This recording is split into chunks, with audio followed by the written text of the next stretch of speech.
Alhamdulillahi Rabbil Alamin. Wassalatu wassalamu ala ashrafil anbiya wa akramil mursalin Nabiina wa rasulina Muhammadin wa ala alihi wa sahbihi ajma'in wa man tabi'ahum bi ihsanin ila yaumiddin, amma ba'du. Ma'asyiral muslimin, jamaah salat maghrib Masjid Al-Fajri rahimakumullah.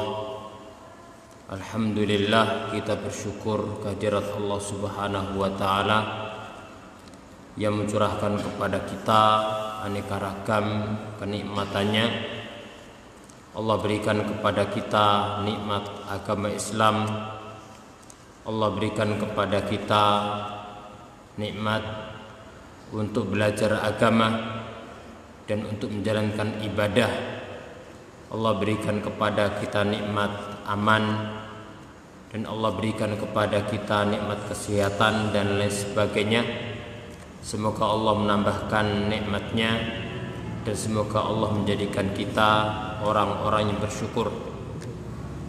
Karena lambang kebahagiaan itu ada 3, dan kehidupan manusia senantiasa berputar pada 3 keadaan tersebut.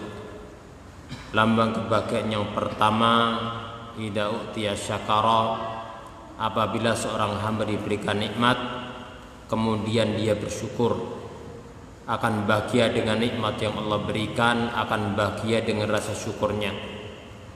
Lambang kebahagiaan yang kedua, apabila diuji bersabar, maka kesabaran akan menghilangkan kepedihan, bahkan kesabaran akan membantu untuk menghilangkan petaka yang dialaminya. Karenanya Allah berfirman, wasta'inu bis sabri was salah wa innaha lakabiratun illa 'alal khashi'in. Dan mintalah pertolongan kepada Allah bis sabri, dengan jalan kesabaran, was salah, dan dengan jalan ibarat salat. Wa innaha lakabiratun, karena salat itu berat kecuali bagi orang-orang yang khusyuk. Lambang kebahagiaan yang ketiga, idza adnaba istaghfara, jika berbuat dosa, berbuat salah, menyimpang, cepat tobat dan istighfar kepada Allah Subhanahu wa taala.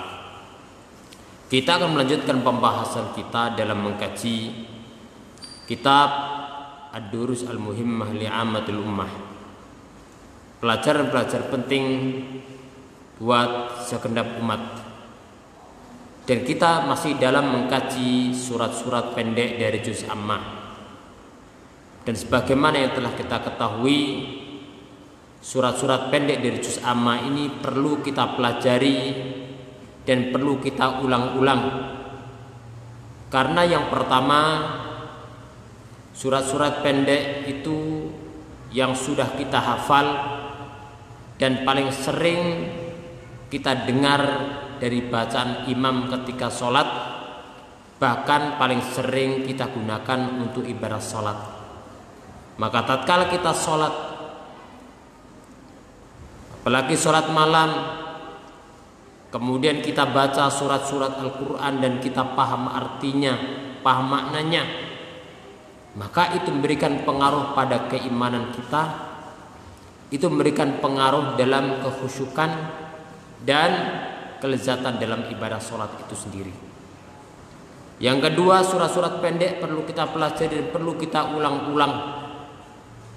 Karena dalam surat-surat pendek itu banyak mengkaji masalah akidah, banyak mengkaji masalah keimanan. Oleh karena itu, kalau dalam Al-Quran itu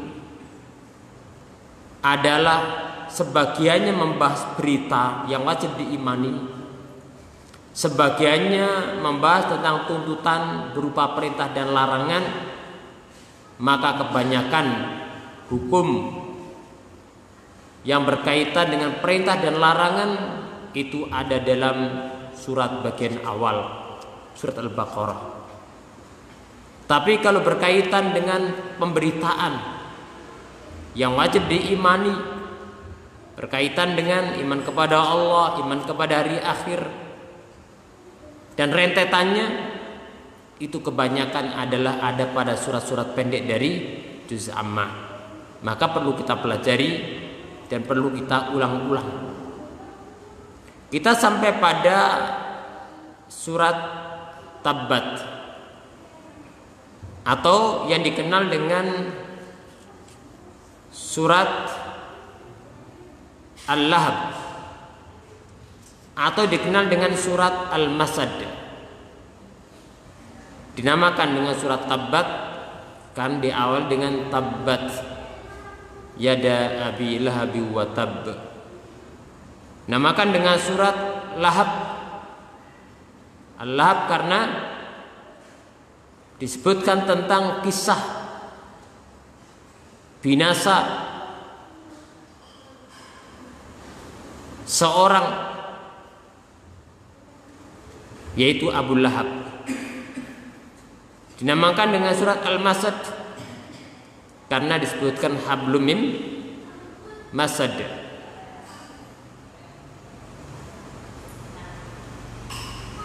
Ini adalah penamaan daripada surat Al-Masad atau surat Al-Lahab atau surat Tabbat.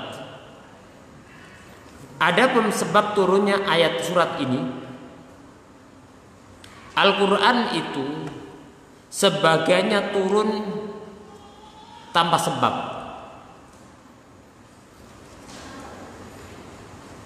tapi sebagiannya adalah turun karena adanya suatu sebab.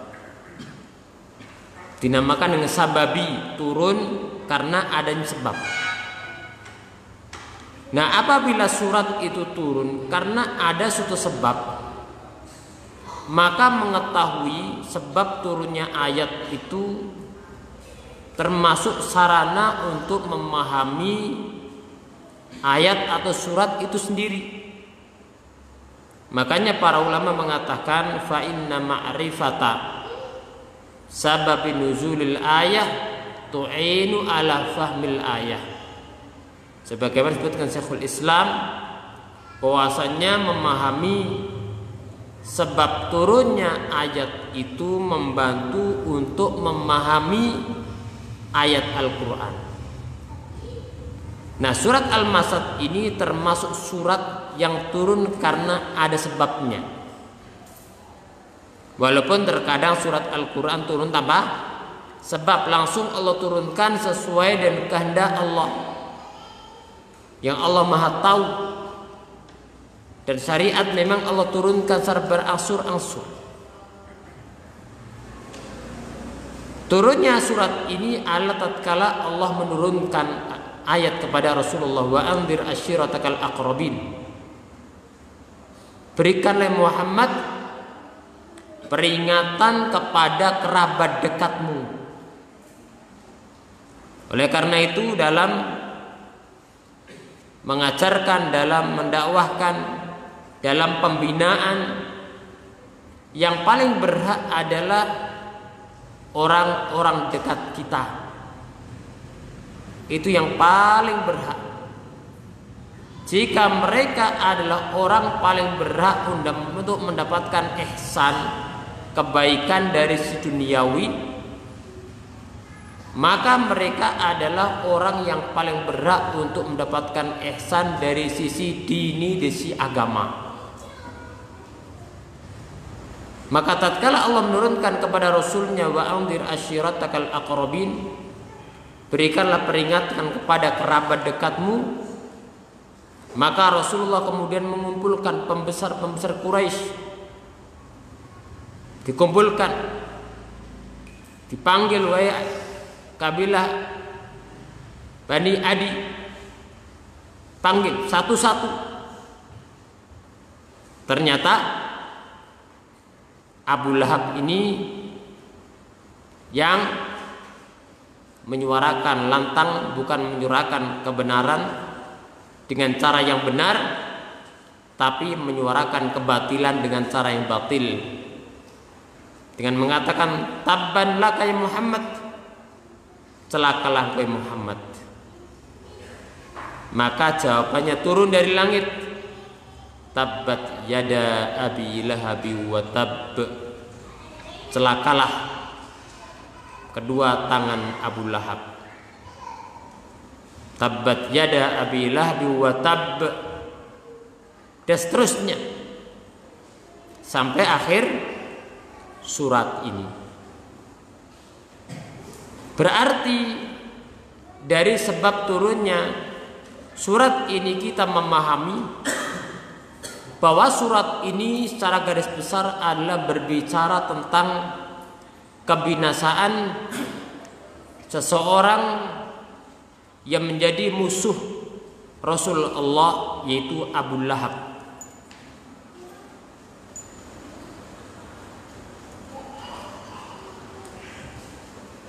Berarti ini ada kaitannya dengan surat sebelumnya. Dikenal dengan al-munasabah bainas suwar, kaitan antara satu surat dengan surat yang lainnya. Jadi surat dengan surat berikutnya itu pasti ada kaitannya. Sebagaimana ayat satu dengan ayat sebelumnya dengan ayat setelahnya itu pasti ada kaitannya. Apa munasabah, apa kaitan surat ini Al-Masad dengan surat An-Nasr yang sudah kita bahas?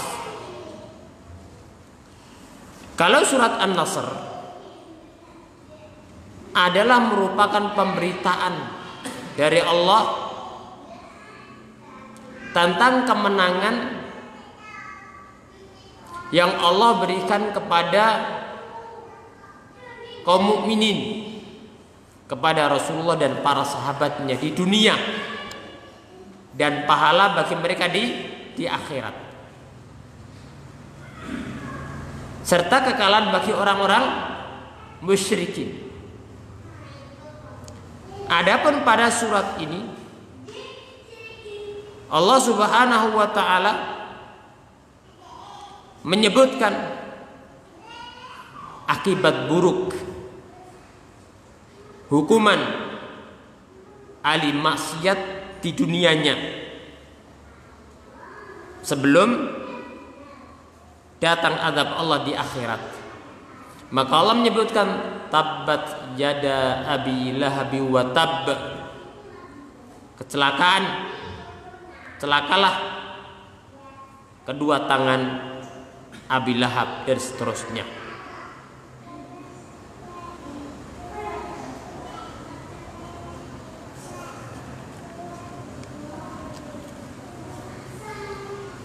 Baik, kita masuk pada surat ini. Surat Al-Masad ini atau Tabbat ini adalah surat Makkiyah yang turun di Makkah, turun sebelum hijrahnya Nabi Shallallahu Alaihi Wasallam ke Madinah. Allah Subhanahu Wa Taala berfirman, Tabbat yada abi lahabi wa tab. Celakalah kedua tangan Abu Lahab. Kedua tangannya celaka dan dia juga celaka. Dalam ilmu balaghah itu ada yang dinamakan dzikrul juz'urad bil kull. Disebutkan sebagian tapi maksudnya adalah semua. Maka ketika disebutkan tabbat yada abi lahabi wa tab, maka celakalah kedua tangannya Abu Lahab.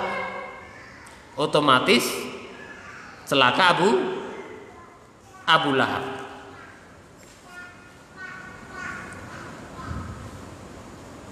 Pada surat ini, ayat ini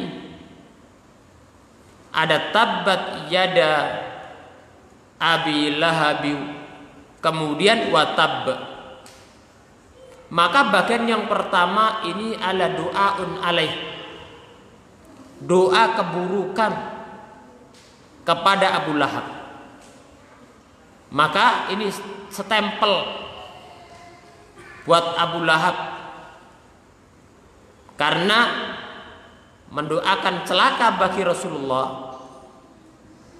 Maka Allah firman, tabbat yada abi lahabi wa tabb. Kemudian wa tabb ini bagian kedua, ini merupakan berita dari Allah Subhanahu wa taala tentang Abu Lahab dan tentang istrinya. Dan berita yang datang dari Allah pasti hak, pasti benar. Berita yang datang dari Allah pasti benar. Tabbat yada abi lahabi wa tabb. Disebutkan dengan jelas nama Abu Lahab, paman Rasulullah Shallallahu Alaihi Wasallam. Ini pamannya Rasulullah, saudaranya Abdullah.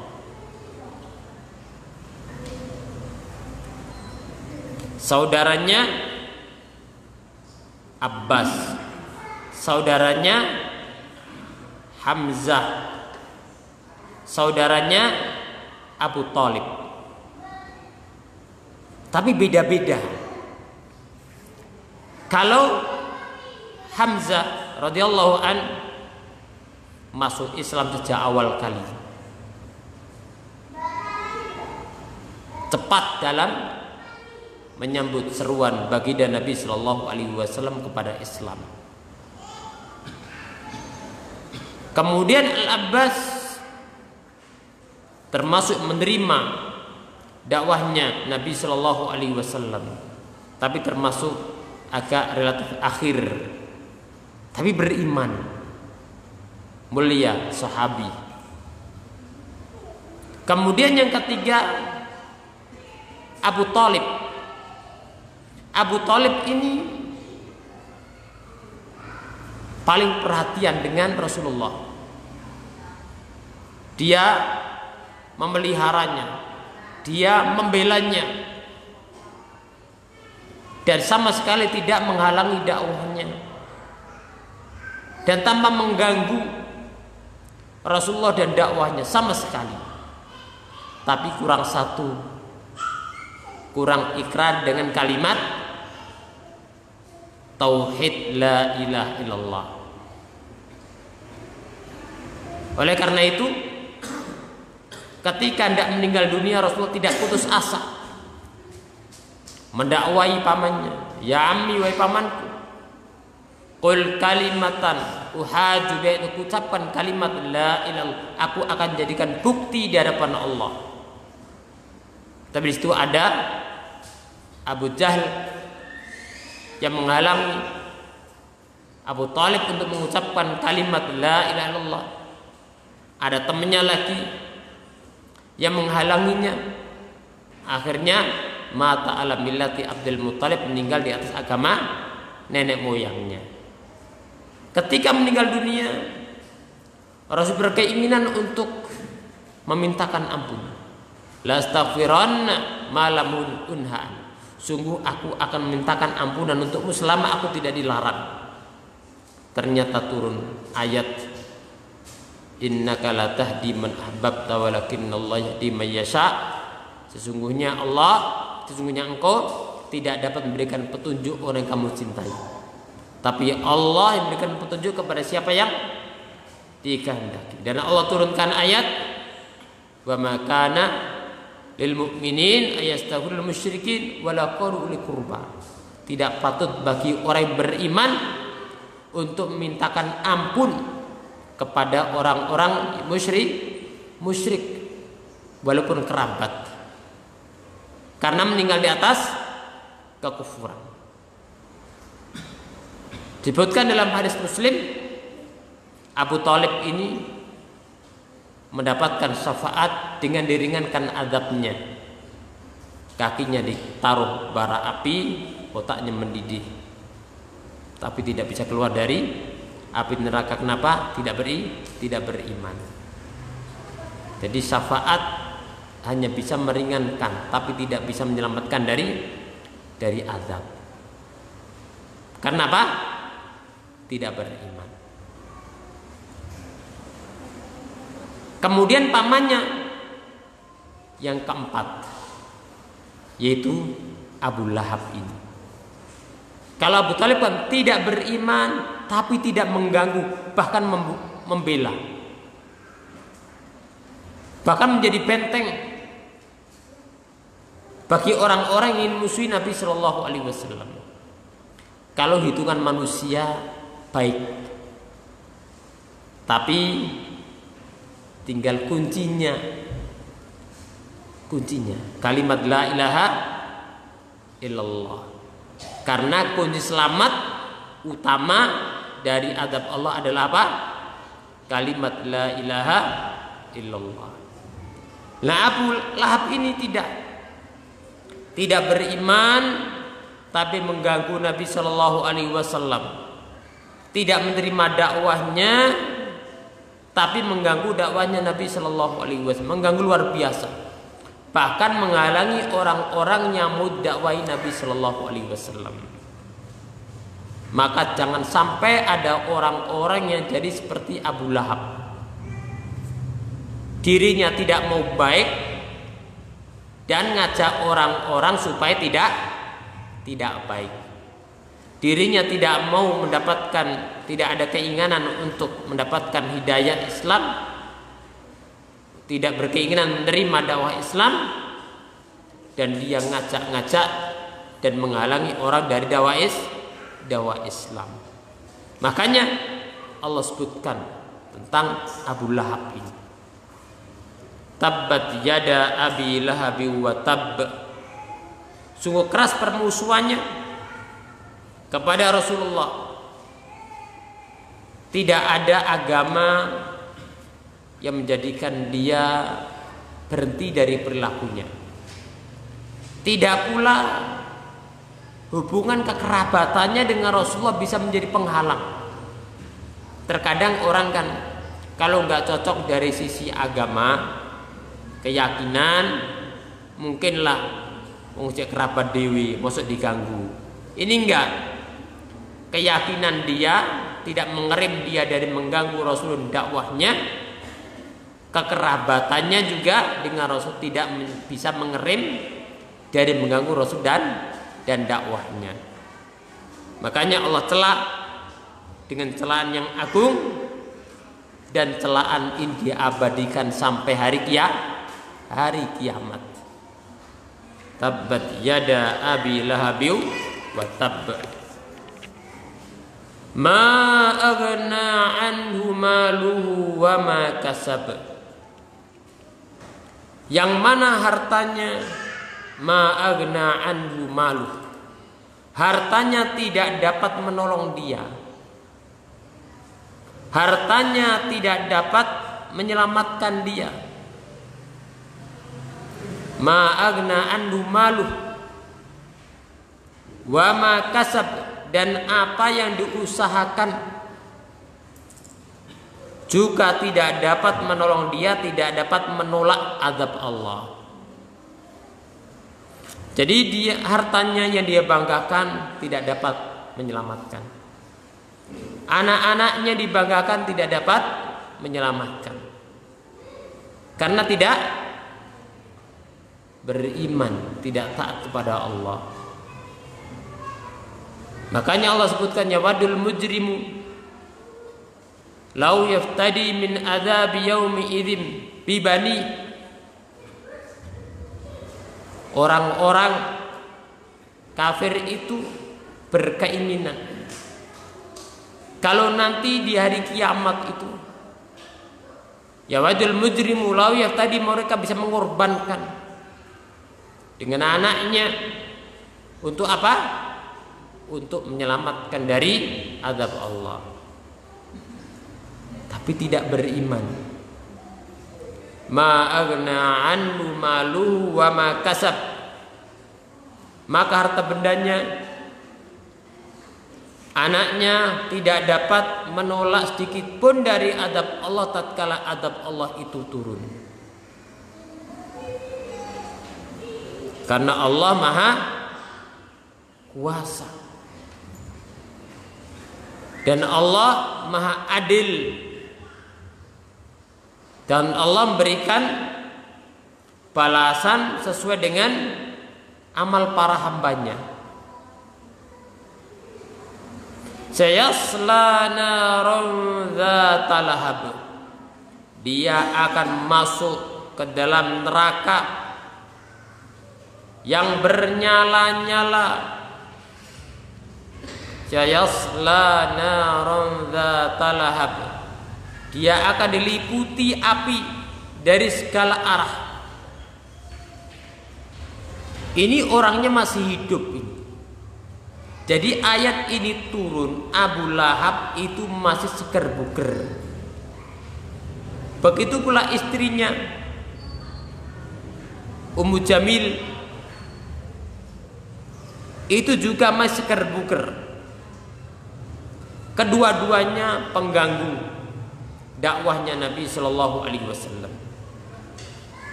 pengganggu Rasulullah dan dakwahnya, tolong menolong dalam keburukan. Terkadang yang satu mau berbuat jelek, yang satu mengerim gitu kan. Ini enggak, tumbuh ketemu tutupi, sama-sama pengganggu Rasulullah, dakwah Rasulullah Shallallahu Alaihi Wasallam. Wa imra'atuhu hammalatal hatab. Allah sebutkan, dan istrinya pembawa kayu bakar. Kenapa tidak disebutkan namanya? Padahal Abu Lahab disebutkan apa tidak? Disebutkan. Ini ada beberapa jawaban. Yang pertama, kan disebutkan namanya ini tidak sesuai. Karena namanya Ummu Jamil. Jamil itu kan cakep, baik. Padahal perbuatannya berlawanan, maka tidak tepat namanya dengan perbuatannya, makanya namanya tidak disebutkan. Beda dengan Abu Lahab. Julukannya Abu Lahab, mengapi itu lahab, menyala-nyala artinya. Jawaban yang kedua, karena memang orang Arab kebiasaannya itu menyebutkan nama perempuan dengan bentuk yang samar. Makanya dalam Al-Quran itu disebutkan nama perempuan cuma satu. Siapa? Maryam. Yang lain Imra'ata Fir'aun, Imra'atan Nuh itu kan, Imra'atan Lut, istrinya Fir'aun, istrinya Nuh, sebutkan secara samar. Tapi kalau Maryam sebutkan secara jelas. Kenapa?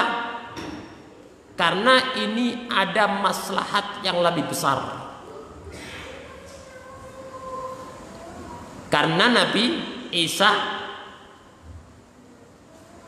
Allah ciptakan dengan sebab seorang ibu, Isa bin Maryam. Isa bin Maryam. Maka disebutkan dari mana? Makanya Allah kisahkan, inna mathala Isa indallah kamathali Adam. Khalaqa min turab tsumma qala kun fayakun.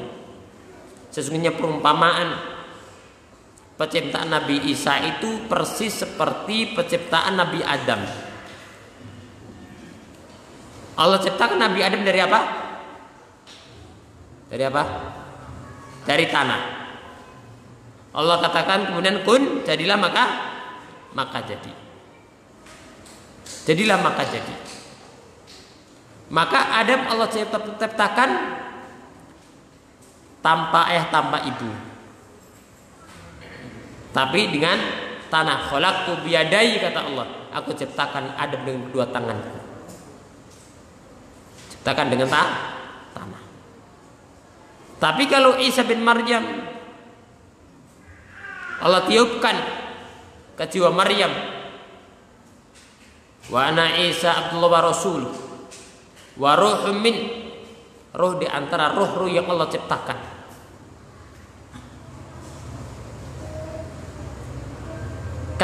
Nabi Adam Allah ciptakan dari tanah, tanpa ayah tanpa ibu. Kalau Nabi Isa Allah ciptakan dengan melalui jalur ibu, mana lebih dahsyat secara akal manusia? Mana lebih dahsyat? Adam atau Nabi Isa? Mana? Yang lebih dahsyat mana? Nabi Adam, Nabi Isa. Nabi Isa. Adam. Ayo, yang mana? Yuk Adam. Ya. Adam. Kalau Nabi Isa masih jalur ibu. Artinya apa? Kalau Nabi Adam alaihissalam ciptakan dengan tanah tanpa sebab ayah, tanpa sebab ibu, tetap hamba Allah, tidak boleh disembah dan bukan Tuhan. Maka Nabi Isa dia juga hamba Allah, maka tidak berhak disembah. Nah, Isa bin Maryam, kan masalah sebutkan Isa bin Maryam hanya satu. Sebab ketiga, kenapa tidak disebutkan namanya istri siapa namanya? Abu Lahab. Jawaban yang ketiga adalah karena perempuan mengikuti nama suaminya. Maka cukup disebutkan wa mra'atuhu tabi'ah, dia mengikuti. Makanya dalam Al-Quran tidak disebutkan nama perempuan secara jelas. Taib sayasla naran dzatal lahab wa mra'atuhu hammalatal hatab, berarti dan istrinya juga pembawa kayu bakar, dia juga akan masuk neraka yang menyala-nyala. Karena dia juga sungguh sangat keras permusuhannya dengan Rasulullah Sallallahu Alaihi Wasallam, dan kerjasama antara dia dengan Abu Lahab, kerjasama dalam keburukan. Ta'awanu alal ismi wal udwan, mereka kerjasama dalam dosa dan permusuhan dan dalam menyebar keburukan. Dia sangat gigih keduanya untuk memusuhi dakwahnya Nabi Shallallahu Alaihi Wasallam. Dia kumpulkan di atas punggungnya dosa-dosa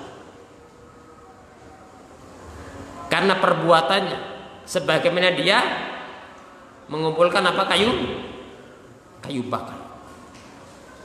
Wa mra'atu hammalatal hatab, pembawa kayu bakar, ditaruh di jalannya Nabi Shallallahu Alaihi Wasallam. Segala yang mengganggu Nabi Shallallahu Alaihi Wasallam. Fi jidiha hablum mim masad. Kemudian Allah tutup dengan firman-Nya, dan di lehernya fi jidiha hablun, itu tali, min masadin, dari masad. Masad itu artinya apa namanya? Serabut ya. Sabut ya. Sabut. Fi jidiha hablum mim masad. Masad artinya leaf. Artinya apa? Artinya sebutkan dalam kitab tafsir, di lehernya itu hablum, tali dari masad, sabut tadi, kemudian diangkat dari neraka, kemudian dicemplungkan lebih dalam lagi. Ya. Maka ini adalah benar-benar ancaman Allah dan hukuman Allah bagi seorang yang masih buker. Turun ayat Abu Lahab dari sama masih sehat. Orang akan mengatakan dia dicap masuk neraka. Mungkin nanti bisa tobat dia.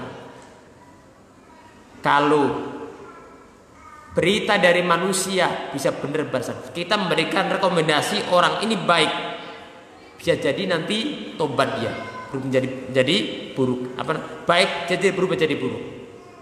Kalau kita katakan bagaimana orang ini buruk, bisa jadi nanti tobat jadi baik dari rakyatnya, kita tidak tahu. Tapi kalau cap itu datang dari Allah, maka itu sudah Allah ma'alimul ghaib wasan, Allah maha tahu perkara gaib. Ditempel, dipastikan, dicap, pasti masuk neraka. Maka Allah maha tahu, maka pasti meninggal di atas su'ul khotimah. Sebaliknya, kalau ada dalil yang menjelaskan si fulan penghuni surga, Abu Bakar fil jannah, Umar fil jannah, Utsman fil jannah, Ali fil jannah, dan seterusnya, dari Asrul Basan fil jannah, Abdurrahman bin Auf, Ubaid bin Jarrah, dan seterusnya, dari sahabat-sahabat dikabarkan masuk surga yang banyak. Karena itu wahyu yang berbicara, maka mereka meninggal di atas Islam, husnul khotimah. Karena wahyu yang berbicara. Wa ma yantiqu anil hawa in huwa illa wahyu yuha. Rasulullah tidak berbicara dengan hawa nafsunya, melainkan wahyu yang Allah wahyukan kepadanya. Kita tarik beberapa faedah penting dari surat ini. Yang pertama,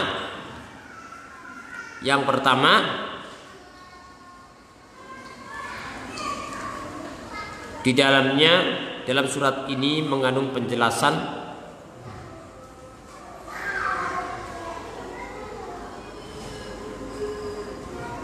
tentang keputusan Allah,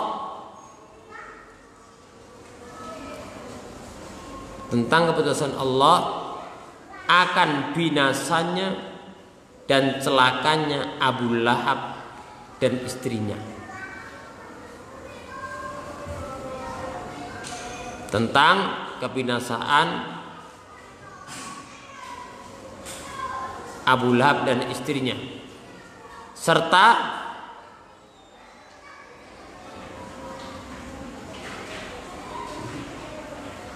pembatalan akan tipu daya keduanya. Berarti tatkala Abu Lahab mengatakan tabban laka ya Muhammad, celaka Muhammad, mental. Siapa yang celaka? Kembali ke Abu Lahab. Faedah yang kedua, bahwasanya harta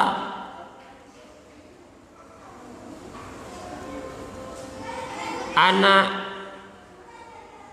kedudukan, dan segala yang dibanggakan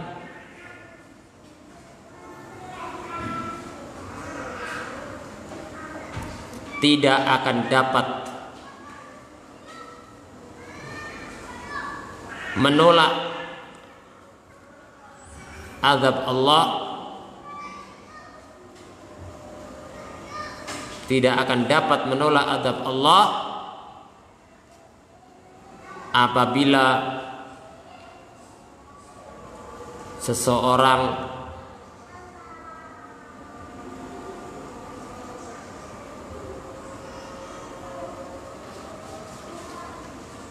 melakukan perbuatan yang mendatangkan murkanya Allah,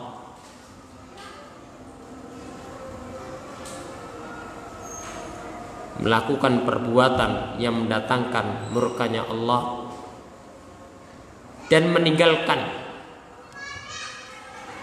perbuatan yang mendatangkan ridhonya Allah Subhanahu wa ta'ala.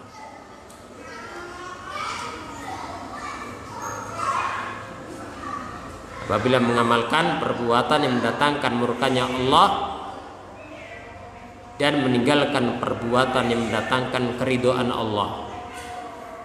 Yang terdepan adalah keimanan. Yang ketiga, haramnya mengganggu kaum muslimin. Haramnya mengganggu kaum muslimin.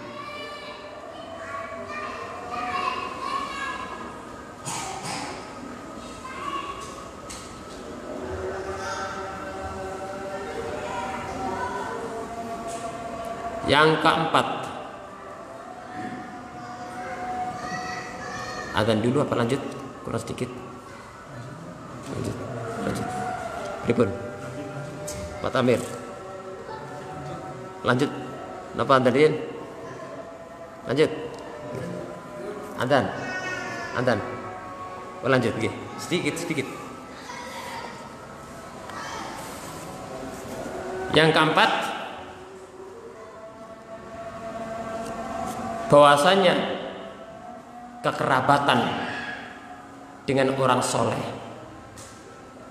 orang soleh dan kedekatan dengan orang soleh tidak bermanfaat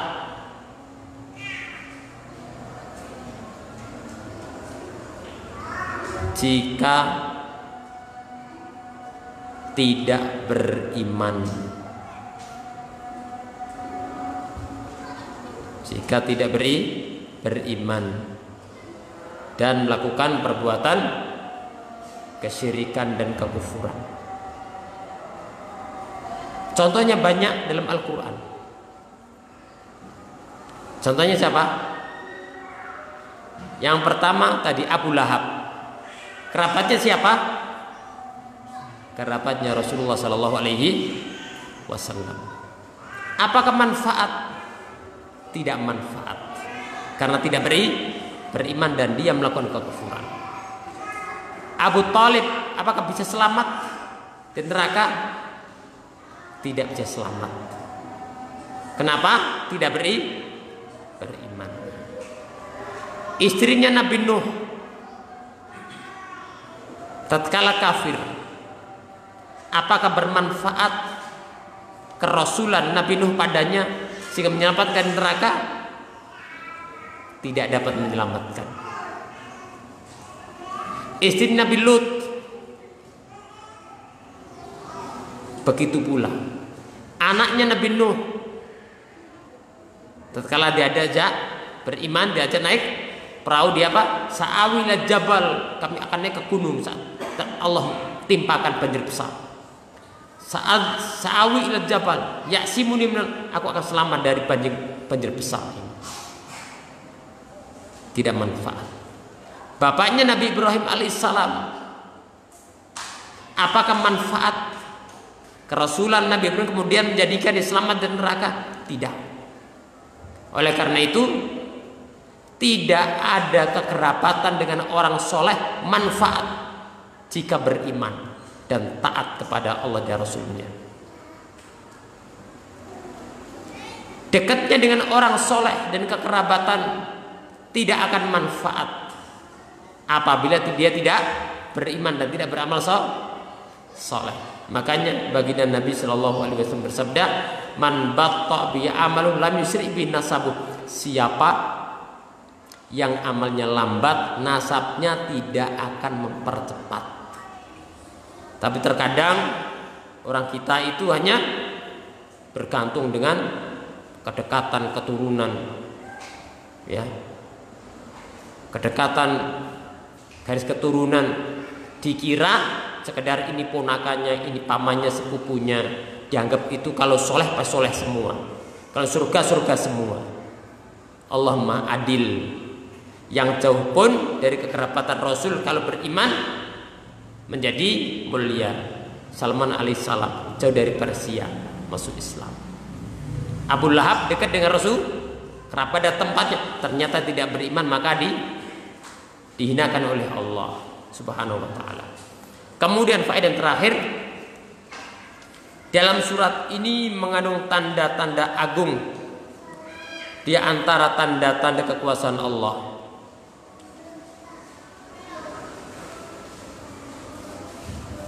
Karena Allah menurunkan surat ini kepada Rasulullah dan Abu Lahab serta istrinya belum binasa, masih hidup, masih seker buker.